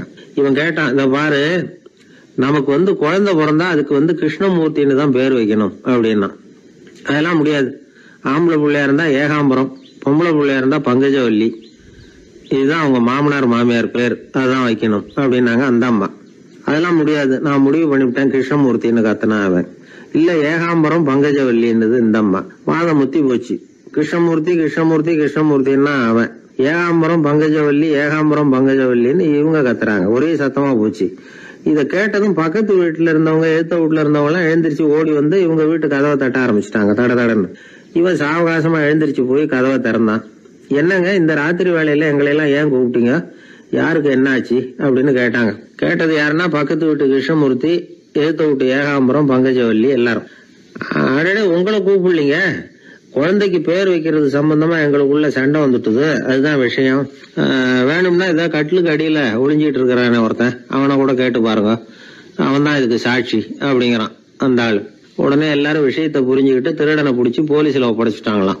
நெருக்கடியான நேரங்கள்ல பதறாம புத்திசாலித்தனமா செயல்படணுங்கிறத தெரிஞ்சுக்கிறதுக்காக இந்த கதை. புத்திசாலித்தனமா செயல்படுற ஒரு குடும்ப தலைவி இருக்காங்க. அவங்க என்ன செய்வாங்க தெரியுமா? எல்லாரும் ராத்திரியானா வீட்டை உள்பக்கமா பூட்டி விட்டு தானே படுப்பாங்க. ஆனா அந்த அம்மா என்ன பண்ணுவாங்கன்னா, வீட்டை வெளிப்பக்கமா ஒரு பூட்டு போட்டு பூட்டி விடுவாங்க. எழுத்த வீட்டுக்காரங்க கிட்ட சொல்லி தினமும் இப்படி பூட்டி விட சொல்றது பழக்கம். ஏங்க அப்படி செய்யறீங்க, திருடன் சுலபமா உள்ளே வந்துடக்கூடாதுங்கிறதுக்காகவா அப்படின்னு கேட்டாங்க. இல்லைங்க, சுலபமா வெளியில போயிடக்கூடாதுங்கிறதுக்காக அப்படின்னாங்க. என்னங்க சொல்றீங்க அப்படின்னு கேட்டாங்க. ஆமாங்க, இவருக்கு அந்த பழக்கம் உண்டு அப்படின்னு தன்னுடைய வீட்டுக்காரரை காட்டினாங்க. பக்கத்து வீடுகள் பத்திரமா இருக்கணுங்கிறதுக்காக தன்னுடைய வீட்டை பூட்டி வைக்கிறது ஒரு பெரிய விஷயம் தானே. ஒரு வயதான குரு சாய்வு நாற்காலியில உட்கார்ந்திருந்தார். ஒரு ஆள் அவரை தேடிட்டு வந்தான். வந்து அவர் முன்னாடி நின்னான். ஐயா, நான் உங்களுக்கு சீடனா ஆயிடலாம்னு நினைக்கிறேன் அப்படின்னா. அந்த குரு நிமிந்து பார்த்தார். இத பாருப்பா, அது அவ்வளவு சுலபமான வேலை இல்லை. அப்படியா சொல்றீங்க அப்படின்னா. ஆமா, நீ ஒரு சீடனா ஆகணும்னா உன்னுடைய அகங்காரத்தை எல்லாம் விட்டுடணும், தியானத்துல முழுமையா ஈடுபடணும், இது மாதிரி இன்னும் பல காரியங்களை ஒழுங்கா செய்யணும், ஒரு ஈடுபாட்டோட செய்யணும். அது மட்டும் இல்ல, இதெல்லாம் தொடர்ந்து நீண்ட நாட்களுக்கு செய்ய வேண்டி இருக்கும். அப்படி உன்னால முடியுமா அப்படின்னார். வந்தவன் யோசிக்க ஆரம்பிச்சான். சீடனாகிறதுலேயே இவ்வளவு சிரமம் இருக்குங்கிறது அவனுக்கு தெரியாது. யோசிச்சுக்கிட்டே அந்த குருவை பார்த்தான். அவரு சாய்வு நாற்காலியில இருந்த நிலைமைய பார்த்தான். சரிங்க சுவாமி, சீடனாகிறது இவ்வளவு கஷ்டம்னா அது வேணாம், அதுக்கு பதிலா உங்களை மாதிரி ஒரு குருவா ஆயிடுறேனே அப்படின்னா. குரு சிரிச்சார். நீ சொல்றது சரிதான், குருவாகிறது சுலபமான வேலைதான் அப்படின்னார். இதை கேட்டதும் அந்த ஆளுக்கு ஏகப்பட்ட சந்தோஷம். கஷ்டப்படாம குருவாயிடலாம் போல இருக்குதே அப்படின்னு கணக்கு போட்டான். பிறகு அந்த குரு சொன்னார், நீ குருவாயிட்டா பல சீடர்களுக்கு தலைவனா ஆகணும், அவங்கள வழி நடத்தி செல்லணும். அது கஷ்டமாச்சே. ஏன்னா பல பேர் கோவப்படுறவங்களா இருப்பாங்க, சில சமயம் சண்டை கூட போட்டுக்குவாங்க, சொல்றத கேட்க மாட்டாங்க, பணிவு இருக்காது, இப்படிப்பட்டவங்களை எல்லாம் சமாளிக்கிறதுங்கிறது ரொம்ப ஆபத்தான விஷயமாச்சேன்னார். என்ன சுவாமி, இப்ப கொஞ்ச நேரத்துக்கு முன்னாடி தானே சொன்னீங்க குருவா ஆகிறது சுலபம்னு அப்படின்னா. ஆமா, அது சரிதான். இப்ப என்னையே பாரு, நான் எவ்வளவு ஓய்வா இருக்கிறேன். ஆனா ஒண்ணு, ஒருத்தன் பல சீடர்களை வழி நடத்தி செல்லணும், அல்லது ஒரு சீடன் ஆயிடணும். இப்படி ரெண்டுல ஒண்ணு ஆனாதான் நல்லது அப்படின்னாரு அவர். அவன் இப்ப ரொம்ப குழம்பி போயிட்டான். ஏன்னா மாத்தி மாத்தி ஒவ்வொரு விதமா சொல்றாருன்னு. சுவாமி, நீங்க சொல்றத பார்த்தா ரெண்டுமே கஷ்டமான காரியமா தான் தோணுது. என்ன முடிவு எடுக்கிறதுன்னு எனக்கு புரியல. அதனால உங்களுடைய அபிப்பிராயம் என்ன, அதை சொல்லுங்க அப்படின்னு கேட்டான். இப்ப அந்த குரு சொன்னார், நீ பல சீடர்களின் தொல்லைகளுக்கு ஆளாகிறத விட நீயே முதல்ல சீடனாகி தொல்லைப்படுறதுதான் சரியா இருக்கும். ஏன்னா அப்ப நீ உன்னுடைய பிரச்சனையை மட்டும்தான் கவனிக்க வேண்டியிருக்கும். குரு ஆயிட்டீன்னா பல பேருடைய பிரச்சனையில தலையிட வேண்டியிருக்கும் அப்படின்னார். ஒரு உண்மையான குருவுக்கும் சீடனுக்கும் உள்ள உறவுங்கிறது ரொம்ப பயன் கருதாத ஒரு அன்பு கலப்பு. ரெண்டு இயற்கையான முழுமை நெருங்கி ஒன்றோட ஒன்று கலக்கிறது. நீங்க கேள்வி கேட்டா எப்படி அது முழுமை இருக்க முடியும்? அதுல முழுமைங்கிறது ஒரு அமைதியான நிலை. இந்த காலத்து குரு சீடர்கள்லாம் வேற மாதிரி. ஒரு குரு தன் சீடன் கிட்ட சொன்னார், இந்த பாருப்பா, நீ இந்த உலகத்துல எதுக்கும் பிரயோஜனப்பட மாட்ட, பன்றி மேய்க்கிறது கூட லாய்க்கில்லை அப்படின்னார். அப்படின்னா ஒண்ணு செய்யறேன் அப்படின்னா நான் சீடன். என்ன பண்ணுவேன்னு கேட்டிருக்காரு குரு. உங்களை மாதிரியே ஒரு குருவாயிடுறேனே அப்படின்னு அந்த சீடன். பத்திரிகையில வர்ற செய்திகளை கூட நகைச்சுவையா சொல்றது உண்டு. அதாவது அதை நேரடியா சொன்னா வானொலியில அனுமதிக்க மாட்டாங்க சில விஷயங்களை. அது சின்னாருக்கு கௌரவ குறைச்சல், அது வேடிக்கை கலந்து நகைச்சுவோடு சொல்லும் பொழுது அதை அனுமதிச்சிருவாங்க. அப்ப அந்த விசாரணை கமிஷன் அது இது நிறைய நடந்துகிட்டு இருந்தது. டெல்லியில இருந்து அமலாக்க பிரிவு அதிகாரிகள்லாம் வராங்க போறாங்கன்னு பத்திரிகையில அமர்க்கலப்பட்ட இடம். அந்த நேரம் நான் ஒரு ரேடியோவில் ஒரு செய்தியை தயார் பண்றோம். அப்ப என்ன பண்ணேன்னா, இது மாதிரி அந்த பத்திரிகை செய்தியை வச்சுக்கிட்டே ஒரு செய்தி சொன்னோம், இன்னொரு தகவல் சொல்லி. என்னன்னா, ஒருத்தன் தமிழ்நாட்டுல ஒரு ஆள், அவன் திடீர்னு கோடீஸ்வரன் ஆயிட்டான். நேற்று வரைக்கும் சாதாரணமா இருந்தா இன்னைக்கு கோடீஸ்வரன் ஆயிட்டான். டெல்லியில இருந்து 2 அதிகாரிகள் வராங்க, எப்படி அவன் பணம் சேர்த்தான்னு கண்டுபிடிக்கிறதுக்கு. அவனை கூப்பிட்டு 2 அதிகாரிகளும் எப்படிடா பணம் சேர்த்த? நான் ஒன்னும் தப்பான வழியில பணம் சேர்க்கல சார், நான் பந்தயம் கட்டியே பணக்காரன் ஆயிட்டேன். பந்தயம் கட்டி எப்படிடா பணக்காரன் ஆக முடியும் அப்படின்னா, நீங்க நம்புங்க சார், நான் பந்தயம் கட்டி தான் பணக்காரன், தப்பான வழியில சேரல சார். பந்தயம் கட்டி எப்படிடா கோடீஸ்வரன் ஆனேன் அப்படின்னா, நாங்க நம்ப முடியாதுன்றான் விசாரிக்க வந்தவன். அப்படின்னா உங்ககிட்ட ஒரு பந்தயம் கட்டட்டுமான்றான் விசாரிக்க வந்தவன்ட்டிய. என்னடா பந்தயம் அப்படின்னா, ஒண்ணுமில்ல சார், இது என் கண்ணு, இது என் பல்லு, என் கண்ணை என் பல்லாலேயே கடிக்கிறேன், எவ்வளவு பந்தயம். விசாரிக்க வந்தவன் 100 ரூபாய் எடுத்து வச்சான், இதை ப்ரூவ் பண்றான்னு. அப்படியே கண்ணை எடுத்துட்டான். அது பளிங்கு கண்ணு, ஏற்கனவே ஒரு கண்ணு பளிங்கு கண்ணு வச்சுனா எடுத்து கடிச்சு விட்டான். இது விசாரிக்க வந்தாலும் 100 ரூபாய் விட்டுட்டு நிக்கிறான். எப்படி பணம் சேர்த்தான்னு வந்தவன். உடனே இன்னொருத்தன், இவன்ட்ட என்னடா பேச்சு கொடுக்காரா, நம்ம பணம் தான் அங்க போயிட்டு இருக்கு, உனக்கு விசாரிக்க தெரியல, போடா நான் விசாரிக்கிறேன்னு அடுத்த வந்தான். அது நீ ஒழுங்கா சொல்றேன், எப்படிடா பணம் சேர்த்தேன் சார், நீங்க கொஞ்சம் புத்திசாலியா தெரியுது அவரை விட, நீங்களாவது நம்புங்க சார், பந்தயம் கட்டி தான் பணம் சேர்த்தேன், நான் நம்ப முடியாது. அப்படின்னா உங்ககிட்ட இன்னொரு பந்தயம் கட்டட்டுமா அப்படின்றான். வேண்டாம், அவனை ஏமாத்தி விட்டேன் அதனால வேண்டான்றான். இல்ல சார், அவரு ஏமாந்தது பொய் கண்ணு, பளிங்கு கண்ணுன்னு தெரியாது, ஏமாந்துட்டார். இப்போ உங்ககிட்ட பந்தயம் கட்டுறது நெஜம் கண்ணு, இந்த பக்கம் பளிங்கு கண்ணு கிடையாது, நெஜம் கண்ணு, இதை பல்லால கடிக்கிறேன் அப்படின்னா அவன் ஒரு 100 ரூபாய் எடுத்து வச்சான். இவன் அப்படியே பல்செட்டை கட்டினான் தனியா, அப்படியே கட்டி கடிச்சு விட்டான். அதே விட்டுட்டான். இவன் உடனே 2 பேரும், இவன்கிட்ட பேச பேச நம்ம பணம் தான் அவன்கிட்ட போயிட்டு இருக்கு, இவன் எப்படி பணம் சேர்த்தான்னு கண்டுபிடிக்கிறதுக்கு டெல்லியில இருந்து வந்திருக்கோம், இவன் மேற்கொண்டு பேசாத, பேச பேச பந்தயம் கட்டுவான். திரும்பி போறதுக்கு ரயிலுக்கு டிக்கெட் சரியா இருக்கா பாடுறான்றான். அவன் கரெக்டா எண்ணி பார்த்து கரெக்டா இருக்கப்பா, மேற்கொண்டு பேசாத, அவன்கிட்ட நம்ம போயிடுவோம், போய் நம்ம அதிகாரிகிட்ட சொல்லிடுவோம்னு சொல்லி போயிட்டு வரேன் சார் அப்படின்னு சொல்லிட்டு மரியாதை போயிட்டாங்க. போய் டெல்லியில பெரிய அதிகாரிகிட்ட போய், சார் அவன்கிட்ட விசாரிச்சு பார்த்தோம் சார், தமிழ்நாட்டுல பந்தயம் கட்டி தான் பணம் சேர்த்தேன்னு சாதிக்கிறான், எங்ககிட்ட ஒரு 200 ரூபாய் வாங்கிட்டான் சார் அப்படின்னு. அவருக்கு கோவம் வந்துட்டுது. இந்தியாவுக்கே தலைமை அதிகாரி, இதுக்காகவாடா நீங்க இருக்கீங்க, எத்தனை பேர் இருக்கீங்க உங்களை மாதிரி ஜூனியர் ஆபீசர்ஸ் நம்ம ஆபீஸ்ல இந்தியா பூரா விசாரிக்கிறதுக்கு அப்படின்னா 30 பேர் இருக்கோம் சார். 30 பேருக்கு அனுபவம் பத்தாது, நான் இந்தியாவுக்கே தலைமை அதிகாரி, அனுபவம் ஜாஸ்தி, உங்களுக்கு ட்ரைனிங் கொடுக்கணும் எப்படி ஒருத்தரை விசாரிக்கிறதுன்னு. 30 பேரும் ஒரு ரூம்ல உட்காருங்க, ஒரு ஆள் போய் அந்த ஆளை தமிழ்நாட்டுல இருந்து நீங்க கூப்பிட்டுட்டு வா, வர்ற வரைக்கும் அவன்கிட்ட பேசாதீங்க, பந்தயம் கட்டுவான், மெதுவா கொண்டு வந்து நிறுத்து அப்படின்னா ஒரு ஆள் ஸ்பெஷலா கூப்பிட்டு போட்டான். இது மாதிரி மேடையில நிறுத்திவிட்டு ஒரு தலைமை அதிகாரி 30 ஜூனியர் அதிகாரிகள் அவங்களுக்கு பயிற்சி கொடுக்குறார். இவனை பார்த்து, ஒழுங்கா சொல்லு, எப்படி பணம் சேர்த்த, நான் இந்தியாவுக்கே தலைமை அதிகாரி, என்கிட்ட உண்மையை ஒத்துக்கிட்டீங்கன்னா உன்னை அப்ரூவர் ஆக்கிடுவேன் அல்லது தண்டனையை குறைப்பேன், அந்த அதிகாரம்லாம் என்கிட்ட உண்டு, ஒழுங்கா சொல்லு அப்படிங்கிறார். சார், நீங்க இந்தியாவுக்கே தலைமை அதிகாரி, அனுபவம் ஜாஸ்தி, நீங்களாவது நம்புங்க சார், நான் பந்தயம் கட்டி தான் பணம் சேர்த்தேங்கிறான். இங்கேயே இப்படி சாதிக்கிறேன், உன்னை நம்ப முடியாதரா அப்படின்னா உங்ககிட்ட ஒரு பந்தயம் கட்டட்டுமா நானா அவர்கிட்ட போய் வேணாண்டா என் ஆளை ஏமாத்தி விட்டேன் அப்படின்னா, இல்ல சார் அவங்க ஏமாந்தது என் உடம்ப பத்தின ரகசியம், என் கண்ணு பளிங்கு கண்ணுன்னு தெரியாது, நான் பல் செட்டு கட்டியிருந்தது தெரியாது, ஏமாந்துட்டாங்க. இப்ப நான் உங்ககிட்ட கட்டுற பந்தயம் உங்க உடம்ப பத்தின ரகசியம். என் உடம்புல என்னடா ரகசியம்? முதுகுல, உங்க முதுகுல 1 ரூபா அகலத்துக்கு கருப்பா ஒரு மச்சம் இருக்கு, உண்டா இல்லையானா? இல்லேன்னு தெரியும் அவருக்கு. இல்லடா நேத்து வரைக்கும் இல்ல சார், இப்ப இருக்குது மச்சம் அப்படின்னு உடனே 100 ரூபாய் எடுத்து வச்சார் அவர் தலைமை அதிகாரி. ஒரு 100 ரூபாய் வச்சு சட்டையை கட்டி காட்டுறாரு, மச்சம் இல்ல. இவன் தோத்துட்டான் இங்கிருந்து போனவன். உடனே 200 ரூபாய் எடுத்து வச்சுக்கிட்டு, தோழர்களே இப்படிதான் ஒருத்தரை விசாரிக்கணும், என்கிட்ட இவன் ஏமாந்துட்டான் பாருங்க, துருவி துருவி விசாரிக்கிறதுன்னு சொல்றாங்களே இதுதான் அப்படின்னு விளக்கம் கொடுத்தார். அப்போ இவன் மெதுவா ஆரம்பிச்சானா, சார் இந்த பந்தயத்துல உங்களுக்கு 200 ரூபாய் லாபம், ஆனா இதே பந்தயத்துல எனக்கு 2900 ரூபாய் லாபம் சார் அப்படின்றான். என்னடா பண்ண அப்படின்னு கேட்டிருக்காரு. உங்களுக்கு தெரியாம இந்த 30 பேர்கிட்டையும் தனித்தனியா ஒரு பந்தயம் கட்டியிருக்கேன். 30 பேர்கிட்ட என்னடா பந்தயம் கட்டினேன்? ஒண்ணும் இல்ல சார், உங்க எல்லாரும் முன்னாடியும் உங்க மேலதிகாரியை சட்டையை கேட்ட வைக்கிறேன், உங்களுக்கு பந்தயம் கட்டினேன். போயிட்டு பூரா எனக்கு 2900 ரூபாய் லாபம். அவரு பார்த்தாரு, அதிர்ச்சி ஆயிட்டாரு. தலைமை, சார் நீங்க போங்க சார் அப்படின்னு சொல்லி ஒரு ஆளை கொண்டு போய், சாரை கொண்டு போய் மரியாதையா பக்கத்து ரூம்ல விட்டுவாங்க, இனிமே அவர்கிட்ட யாரும் பேசாதீங்க வாங்கன்னு சொல்லிவிட்டு, அதுக்கப்புறம் தோழர்களே, இவர் பேச ஆரம்பிச்சாரு, தோழர்களே இனிமே யாரும் தமிழ்நாட்டு பக்கம் விசாரிக்க போகாதீங்க, நீங்க யாராவது போறதுன்னா மத்திய பிரதேசம், உத்தரப்பிரதேசம், இப்படி எத்தனையோ பிரதேசம் இருக்கு, போயிட்டு வாங்க, தமிழ்நாட்டு மட்டும் போகாதீங்க, ஏன்னா அங்க போனா நம்ம பணத்துக்கு ஆபத்து வந்துருது அப்படின்னு சொன்னாருன்னு இந்த கதையை ரேடியோல சொன்னேன். இந்த கதையை உண்மை சம்பவமா சொன்னா அனுமதிச்சிருக்க மாட்டாங்க. இந்த நகைச்சுவைக்கு உள்ள மரியாதை என்னன்னா, அது ஒரு கதை மாதிரி உண்டு பண்ணி இப்படி சொன்னதும், இதுல என்ன என்னுடைய விசேஷம்னா, இந்த ஸ்கிரிப்டை வாங்கிட்டு வர சொல்லி மந்திரியினுடைய பிஏ வந்தார். ஒரு மந்திரி அப்ப இருந்தவர், அவர் பிஏ அடிக்கடி வருவார். வந்து இந்த போன நேற்று முந்தா நாள் ரேடியோவில் சொன்ன அந்த இன்னொரு தகவல் காப்பி ஒண்ணு வாங்கிட்டு வா அப்படி அப்படின்னு கூப்பிடுவார். மேடையில பேசுறதுக்கு எங்களுக்கு தேவை, உபயோகப்படும்னு கேட்பார். அவரு இந்த நிகழ்ச்சி வந்தப்போ உடனே அன்னைக்கு வந்துட்டார் அந்த பிஏ. இன்னைக்கு காலையில சொன்னீங்களே சார், மந்திரி கேட்கிறாரு மேடையில பேசுறதுக்கு அப்படின்னு. நான் அப்பதான் ஆச்சரியப்பட்டேன், பாருங்க இந்த நகைச்சுவைக்கு உள்ள மரியாதை. அவரே கேட்கிறார், சொல்லப்பட்டதே அவரை பத்தி தாங்கிறது தெரியாம அவரே எப்படி சொல்ல, அதுதான் சிரிப்புக்குள்ள மரியாதைங்கிறது. அது யார பத்தி சொல்றோமோ அவருக்கு தெரியாம கூட சொல்லலாம் அதை. அப்படி இது உண்மையில நடந்த சம்பவம். அந்த அந்த அமைச்சர் இப்ப இல்ல, உயிரோட எல்லாம் இருந்து வாங்கிட்டு இருந்தார். கிராமத்துல ஒருத்தன் தன்னுடைய நகங்களை வெட்டிக்கிட்டு இருந்தான்.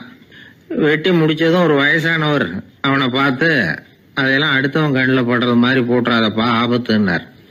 என்ன ஆபத்துன்னு கேட்டான் இவன். எவனாவது பில்லி சூனியம் வைக்கிறவன் எடுத்துட்டு போயிட போறான் அப்படின்னாரு அவர். வேண்டாத ஒருத்தனுக்கு ஏதாவது கெடுதல் பண்ணணும்னா உடனே மந்திரவாதியை தேடி போறது உண்டு. மந்திரவாதி என்ன பண்ணுவாருன்னா, யாருக்கு சூன்யம் வைக்கணுமோ அவனோட காலடி மண்ணு, முடி, நகம் இதையெல்லாம் அவனுக்கு தெரியாம எடுத்துட்டு வா அப்படிம்பார். இது மட்டும் இல்ல, அழுக்கு துணி, வேறு மனித உருவம் மாதிரி செய்யப்பட்ட பொம்மை, இதெல்லாம் கூட மந்திரவாதிகள் பயன்படுத்துறது உண்டு. இதெல்லாம் ஏமாத்து வேலை. மனிதனுடைய முடி, நகம் இதெல்லாம் வெட்ட வெட்ட வளருது இல்லையா, அதனால அதுக்குள்ள உயிர் இருக்கிறதாக ஆதி மனிதர்கள் நம்பி இருப்பாங்க. அதனால மனுஷங்கிட்ட இருந்து அதெல்லாம் பிரிக்கப்பட்ட பிறகும் கூட அதுகளுக்கும் அந்த மனுஷனுக்கும் தொடர்பு இருக்கிறதாக அவங்க நம்பினாங்க. அந்த நம்பிக்கை தொடர்ந்து அதோட விளைவாதான் இன்னைக்கு மந்திரவாதிகள் நகத்தையும் முடியையும் எடுக்கிறாங்க. அந்த நகத்துக்கும் முடிக்கும் ஒரு பாதிப்பு உண்டாக்குனா அது சம்பந்தப்பட்டவனுக்கு போய் சேரும் அப்படிங்கறது அவங்க நினைப்பு. அவ்வளவுதான் விஷயம். இது மாதிரி நம்பிக்கைகள் தான் இன்னைக்கு நகம், முடி இதையெல்லாம் மற்றவங்க கண்ணில் படும்படி போடக்கூடாது அப்படிங்கிற வழக்கத்தை உண்டாக்கி விட்டுது. ஒருத்தர் பேரு என்னன்னு கேட்டு தெரிஞ்சுட்டு போய் அந்த பேரை வச்சு அவனோட ராசி பலனை கணிச்சு அவனுக்கு ஏற்பட இருக்கிற கெட்ட நேரத்துல அவனுக்கு சூன்யம் வச்சா அது உடனே பலிக்கும் அப்படின்னு ஒரு நம்பிக்கை. அது மட்டும் இல்ல, சூன்ய தகட்டுல பேரை எழுதி புதைக்கிறதும் உண்டு. இதனாலதான் பெண்கள் கணவன் பேரை சொல்லாத பழக்கம் ஏற்பட்டுதான். அதாவது பேரை கேட்டுக்கிட்டு போய் ஏதாவது கெடுதல் பண்ணிவிட்டா என்ன பண்றது அப்படிங்கிற பயம். அப்படி ஆரம்பிச்ச பழக்கம்தான் இன்னைக்கு ஏதோ மரியாதைக்காக கணவன் பேரை பிறர் முன்னிலையில சொல்றது இல்ல அப்படிங்கறது மாதிரி ஆயிட்டுது. மந்திரவாதிகள் நம்ம ஊர்ல மட்டும்தான் இருக்கிறாங்கன்னு நினைக்காதீங்க, உலகம் பூரா உண்டு. பிசி தீவில் வாழக்கூடிய மக்கள் என்ன செய்வாங்களாம் தெரியுமா? இது மாதிரி மாந்திரீகம், செய்வன, பில்லி, சூனியம் இதெல்லாம் தங்களை பாதிக்காம இருக்கிறதுக்காக வீட்டை சுத்தி அகழி வெட்டி அதுல தண்ணீரை நிரப்பி வச்சிருவாங்களாம். ஆஸ்திரேலியாவில் இருக்கக்கூடிய பழங்குடி மக்கள் கிட்ட ஒரு பழக்கம், ஏதாவது பழங்கள் சாப்பிட்டா அதோட விதையை தண்ணீர்லயோ அல்லது ஆத்துலயோ போட்டுருவாங்களாம். வெளியில போட்டுட்டா அதை எடுத்து செய்வனைக்கு பயன்படுத்திடுவாங்க அப்படிங்கிற பயம். இது மாதிரி உலகம் பூராவும் செய்வினையின் மூலம் அடுத்தவங்களுக்கு பாதிப்பை உண்டு பண்ண முடியும் அப்படிங்கிற நம்பிக்கை இருக்கத்தான் செய்யுது. பொதுவா எல்லா ஊர்லயுமே நகம், முடி, காலடி மண்ணு, மனித உருவ பொம்மை இததான் மந்திரவாதிகள் பயன்படுத்துறாங்களாம். இந்த பில்லி சூனியம் செய்வினை இதுல இருக்கிற உண்மை என்ன தெரியுமா? நகமோ முடியோ எதையும் செய்யறது இல்ல. சம்பந்தப்பட்டவனுக்கு ஏற்படுற பயம் இருக்கு பாருங்க, அதுதான் பாதிக்கும். இது மனநிலையை பொறுத்த விஷயம். வேற விஞ்ஞான ரீதியான பாதிப்பு இதுல எதுவும் கிடையாது. நம்ம ஊர்ல ஏற்பட்ட பகுத்தறிவு சிந்தனைகள், மூட நம்பிக்கைகளை எவ்வளவோ குறைச்சிருக்குது. இருந்தாலும் ஏமாந்து போறவங்க இன்னமும் இருந்துகிட்டு தான் இருக்கிறாங்க. இந்த காலத்துல சின்ன குழந்தைகளை கூட ஏமாத்துறது கஷ்டம். ஒரு குழந்தை கேட்டுதான், ஏன்பா பிரார்த்தனை பண்ணுனா நமக்கு எல்லாம் கிடைக்குமா அப்படின்னு தான். ஓ கிடைக்குமே அப்படின்னாராம் அப்பா. நீ வச்சிருக்கிறிய பேனா அது கூட கிடைக்குமா அப்படின்னு கேட்டுதான் குழந்தை. ஓ கிடைக்கும் அப்படின்னாராம். அப்படின்னா நீ வச்சிருக்கிற பேனாவை என்கிட்ட கொடுத்துரு, அதுக்கப்புறம் நீ பிரார்த்தனை பண்ணி வேற ஒரு பேனாவை வாங்கிக்கோ அப்படின்னு தான் அந்த சின்ன குழந்தை. ஒரு ராஜா இருந்தார். அவர் ஒரு பெரிய கோயில் கட்டினார். பல ஊர்கள்ல இருந்து சிற்பிகள்லாம் கொண்டுகிட்டு வந்தார். அழகழகா சிற்பங்களை செய்ய சொன்னார். ஊர்ல உள்ள ஜனங்களும் கோயில் கட்டுறதுக்கு அவங்களால முடிஞ்ச உதவியை செஞ்சாங்க. ராத்திரி பகலா வேலை நடக்குது. கோயில் கொஞ்சம் கொஞ்சமா வசந்துகிட்டே வந்துட்டுது. அந்த ஊர்ல ஒரு வயசான அம்மா இருந்தாங்க, ரொம்ப ஏழை. அவங்களுக்கு மனசுக்குள்ள ஒரு உறுத்தல், இந்த ஊர்ல எல்லாரும் இந்த கோவில் கட்டுறதுக்கு அவங்களால முடிஞ்ச உதவியை பண்ணிட்டு இருக்கிறாங்க, நம்மளால ஒன்றும் பண்ண முடியலையே அப்படின்னு நினைச்சு கவலைப்பட்டாங்க. அவங்களுக்கு மனசு கேட்கல, ஏதாவது செய்யணும் நம்மளால முடிஞ்சது அப்படின்னு யோசனை பண்ணாங்க. நல்ல வெயில் நேரத்துல சிற்பிகள்லாம் ரொம்ப சிரமப்பட்டு சிலை வடிச்சுக்கிட்டு இருக்கிறாங்கல்ல, அவங்களுக்கு அந்த நேரம் தாகம் எடுக்குமே. அதனால சிரமப்பட்டு ஒரு குடத்துல தண்ணியை எடுத்துக்கிட்டு அதை இடுப்புல வச்சுக்கிட்டு மெதுவா கொண்டுகிட்டு அங்க போறது அப்படின்னு முடிவு பண்ணிட்டு அந்த அம்மா போச்சு. அங்க போய் வேலை செய்யறவங்களுக்கு தாகம் எடுக்கிற போலாம் ஒரு கோவலையில தண்ணியை எடுத்து கொடுத்துக்கிட்டு இருக்கிறது. இப்படியே பண்ண ஆரம்பிச்சுட்டு அந்த அம்மா. ஏதோ அந்த அம்மாவால முடிஞ்ச ஒரு சின்ன உதவி இது. இப்படி கொஞ்சம் கொஞ்சமா வேலை நடந்தது. கோபுரம் வசந்தது, எல்லா வேலையும் முடிஞ்சது. இனிமே கடைசியா கற்ப கிரகத்தின் மேல விமானம் அமைக்க வேண்டியதுதான் பாக்கி. அந்த வேலையும் ஆரம்பமாச்சு. அந்த சிற்பிகள்லயே அனுபவசாலியான ஒருத்தர் இந்த அம்மாவை தேடிட்டு வந்தார். பாட்டி, உங்ககிட்ட இருக்கிற ஏதாவது ஒரு பொருளை கொடுங்க, அந்த விமானத்துல வைக்கலாம் அப்படின்னு நாங்க நினைக்கிறோம் அப்படின்னார். இந்த அம்மாவுக்கு ஒன்றும் புரியல. ஏதாவது இருந்தாவில கொடுக்கலாம், எதுவும் இல்லையே, என்ன பண்றது யோசனை பண்ணாங்க. இத பாருப்பா, என்கிட்ட என்ன இருக்கு, இந்த வாசப்படியில கிடக்குது, இந்த கல்லு தான் இருக்குது, வேணும்னா இதை எடுத்துட்டு போங்க அப்படின்னாங்க. உடனே அந்த கல்லை பேத்து எடுத்துட்டு போயிட்டாங்க அவங்க. அங்க போய் பார்த்தா என்ன ஆச்சரியம், அந்த விமானத்து உச்சியில கலசங்களை அமைக்கிறதுக்கான பிரம்ம எந்திரத்தை மூடுற கருங்கல் ஒண்ணு தேவையா இருந்தது. இவங்க எடுத்துட்டு போன கல்லு அதுக்கு ரொம்ப பொருத்தமா அமைஞ்சு போச்சு. ஏதோ அதுக்காகவே அளவெடுத்து செஞ்சது மாதிரி அமைஞ்சுட்டுது. அந்த கல்லையே அங்க அப்படியே பதிச்சுட்டாங்க. ஒரு வழியா கோவிலை கட்டி முடிச்சாங்க. அடுத்தது கும்பாபிஷேகம். அதுவும் ரொம்ப சிறப்பா கோலாகலமா நடந்து முடிஞ்சது. இவ்வளவையும் பார்த்த அந்த ராஜாவுக்கு மனசுக்குள்ள ரொம்ப பெருமையா இருந்தது. இவ்வளவு பெருசா இந்த கோவில் உருவாகிறதுக்கும் இவ்வளவு சிறப்பா இந்த விழா நடக்கிறதுக்கும் நாம தானே காரணம் அப்படின்னு மனசுக்குள்ள நினைச்சுக்கிட்டார். இப்படி நினைச்சுக்கிட்டே அன்னைக்கு ராத்திரி அரண்மனையில படுத்து தூங்கினார். உடனே ஒரு கனவு. ஆண்டவனே அந்த ராஜாவோட கனவுல வந்தார். ராஜா ஆண்டவனை வணங்கினார். இறைவா, உங்களுக்காக நான் கட்டி இருக்கிற கோவில் எப்படி இருக்குது, நல்லா இருக்குதா அப்படின்னு கேட்டார் ராஜா. அதுக்கு இறைவன் சொன்ன பதில் என்ன தெரியுமா? நீ கட்டின கோவில்ல அந்த கிழவியோட நிழல்ல நான் சுகமா இருக்கிறேன் அப்படின்னாராம். இப்படி சொல்லிவிட்டு கடவுள் மறைஞ்சுட்டார். கனவு கலைஞ்சது. ராஜா விசாரிச்சார், யார் அந்த கிழவி அப்படின்னு. எல்லாரும் விவரத்தை சொன்னாங்க. அப்பதான் ராஜா நினைச்சு பார்த்தார், இந்த கோவிலை நானே கட்டினதாக ரொம்ப பெருமைப்பட்டுக்கிட்டேன். ஆனா அந்த வயசான அம்மா வீட்டு வாசல்ல கிடந்த கல்லு அது இறைவனுக்கு சுகமான நிழல் கொடுக்கறதாக சொல்றாரு அப்படிங்கறத எண்ணி பார்த்தார். நான்கிற எண்ணம் நழுவி போயிட்டுதான். கோபுரம் எவ்வளவு பெருசுங்கிறது முக்கியம் இல்ல, குணம் எவ்வளவு பெருசுங்கிறது தான் முக்கியம். அந்த வயசான அம்மா நம்ம நாட்டுல வாழறது தான் நமக்கு உண்மையான பெருமை அப்படின்னு நினைச்சாராம் ராஜா. இந்த காலத்திலயும் ஒரு ஊர்ல ஒரு கோவில் கட்டினாங்க. எல்லா ஜனங்களும் அவங்களால முடிஞ்சதை செஞ்சாங்க. நம்மால ஒருத்தன் அந்த திருப்பணி குழு தலைவரை போய் பார்த்தான். நான் ஏதாவது ஒத்துழைக்கணுமா ஐயா அப்படின்னு ரொம்ப பணிவா கேட்டான். திருப்பணி குழு தலைவர் சொன்னார், இத பாருப்பா, இந்த கோவில் கட்டி முடிக்கிற வரைக்கும் உன்னுடைய ஒத்துழைப்பு எதுவும் தேவையில்லை. கட்டி முடிச்சு கும்பாபிஷேகம் ஆனதுக்கு அப்புறம் தான் உன்னுடைய ஒத்துழைப்பு ரொம்ப அவசியம் அப்படின்னார். அதுக்கப்புறம் நான் என்ன செய்யணும் சொல்லுங்கன்னா, இவன் இந்த சாமி சிலையை நீ திருடிட்டு போகாம இருக்கணும் அவ்வளவுதான் அப்படின்னாராம் அவர். என்னுடைய நண்பர் ஒருத்தர், அவர் விரல்ல நகமே இருக்காது. என்ன காரணம்னு நினைக்கிறீங்க? எல்லாத்தையும் அவரே கடிச்சு துப்பிடுவார். அப்படி ஒரு பழக்கம். சின்ன குழந்தைகள் நகம் கடிக்குது, விரல் சூப்புது. இதுக்கு என்ன காரணம் தெரியுமா? குழந்தைகள் மனசுல ஏற்படக்கூடிய ஒருவித பாதுகாப்பின்மை, இன்செக்யூரிட்டி, அல்லது தான் சரியா கவனிக்கப்படல அப்படிங்கிற எண்ணத்தோட வெளிப்பாடு தான் அது அப்படிங்கிறாங்க டாக்டர்கள். சில இடங்கள்ல 2வது குழந்தை பிறந்த உடனே பெரியவர்கள் கவனம் முதல் குழந்தைகிட்ட இருந்து கொஞ்சம் விலகி 2வது குழந்தைகிட்ட போயிடும். அந்த சமயத்துல முதல் குழந்தைக்கு இந்த பழக்கம் ஏற்படுறதுக்கு வாய்ப்பு உண்டா. சில குடும்பங்கள்ல கணவன் மனைவி 2 பேருமே வேலைக்கு போறவங்களா இருப்பாங்க. குழந்தை ரொம்ப நேரத்துக்கு பெத்தவங்களை பிரிஞ்சு இருக்க வேண்டிய சூழ்நிலை இருக்கும். குழந்தை ஒரு பாதுகாப்பின்மையை உணர ஆரம்பிக்கும். இந்த பழக்கம் வந்துடும். அதனால ஒரு குழந்தைக்கு தான் ஒதுக்கப்படுறோம் அப்படிங்கிற நினைப்பு வராம பாத்துக்கணும். வளர்ந்த குழந்தைகளும் நகம் கடிக்கும். வயசானவங்க கிட்டையும் இந்த பழக்கம் இருக்கும். இது ஒரு மனச்சிதைவின் வெளிப்பாடு அப்படிங்கிறாங்க மனநல நிபுணர்கள்.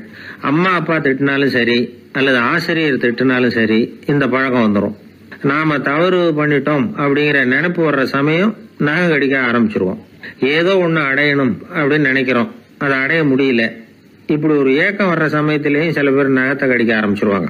ஒரு பெரிய அதிகாரி, தனியார் நிறுவனத்துல வேலை பார்க்கிறவரு, அவரு டென்ஷன் ஆயிட்டாருன்னா உடனே அறைக்கு அதை சாத்தி விடுவாங்களாம். அவரே சாத்திக்குவாராம். அப்படி சாத்திக்கிட்டு உள்ள எதையாவது வெறிச்சு பார்த்துக்கிட்டே நகத்தை கடிக்க ஆரம்பிச்சிருவாராம். இந்த பழக்கம் உலகம் பூரா உண்டு. நகம் கடிக்கிறவங்களை அந்த பழக்கத்திலிருந்து மீட்கிறதுக்கு என்ன வழி அப்படின்னு லண்டன்ல உள்ள அழகியல் நிபுணர்கள் யோசனை பண்ணி பார்த்துருக்குறாங்க. சில ஆய்வுகள் பண்ணி பார்த்தாங்களாம். அவங்க என்ன பண்ணாங்க தெரியுமா? நகம் கடிக்கிற பழக்கம் உள்ளவங்களையெல்லாம் தேடி பிடிச்சாங்க. அவங்களையெல்லாம் 3 பிரிவா பிரிச்சுக்கிட்டாங்க.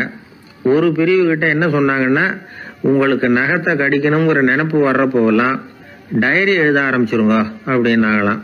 இன்னொரு பிரிவு கிட்ட, உங்களுக்கு அந்த நினைப்பு வர்றப்போலாம் உங்க நகத்துக்கு வண்ணம் பூச ஆரம்பிச்சிருங்க, அழகுபடுத்த ஆரம்பிச்சிருங்க, நெயில் பாலிஷ் போடுறாங்களே அது மாதிரி. அப்படி ஒரு யோசனை சொல்லியிருக்காங்க.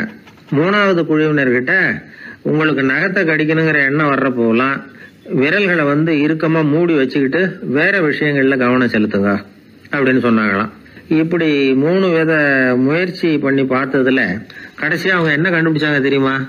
3வது குழு செஞ்சதுல நல்ல பலன் கிடைச்சதாம். அதாவது நகம் தெரியாதபடிக்கு விரலை இறுக மூடிக்கிட்டு வச்சுக்கிட்டோம்னா அந்த பழக்கம் மாறுதான். அப்படி இருந்தவங்க கிட்ட இந்த நகம் கடிக்கிற பழக்கம் மெதுவா குறைஞ்சு போச்சான். அதனால நகம் கடிக்கிற பழக்கம் உள்ளவங்க இதை முயற்சி பண்ணி பார்க்கலாம். ஒரு ஆள் இருந்தார், அவருக்கு எப்ப பார்த்தாலும் நகத்தை கடிச்சுக்கிட்டே இருக்கணும், அப்படி ஒரு பழக்கம். அதனால அவர் விரல்ல எப்பவும் நகம் இருக்கிறது இல்ல, விரல் இருக்கிறதே பெரிய ஆச்சரியம். அவருக்கு திடீர்னு உடம்புல அரிப்பு, சொரிஞ்சிக்க முடியல, அரிப்பும் நிக்கல. 1 வாரம் தொடர்ந்து கஷ்டப்பட்டார். கடைசியா ஒரு டாக்டர் கிட்ட ஓடினார். அவர் எல்லாத்தையும் விவரமா கேட்டுக்கிட்டு கடைசியா கொஞ்சம் மாத்திரை கொடுத்து வேலைக்கு ஒண்ணு சாப்பிடு அப்படின்னார்.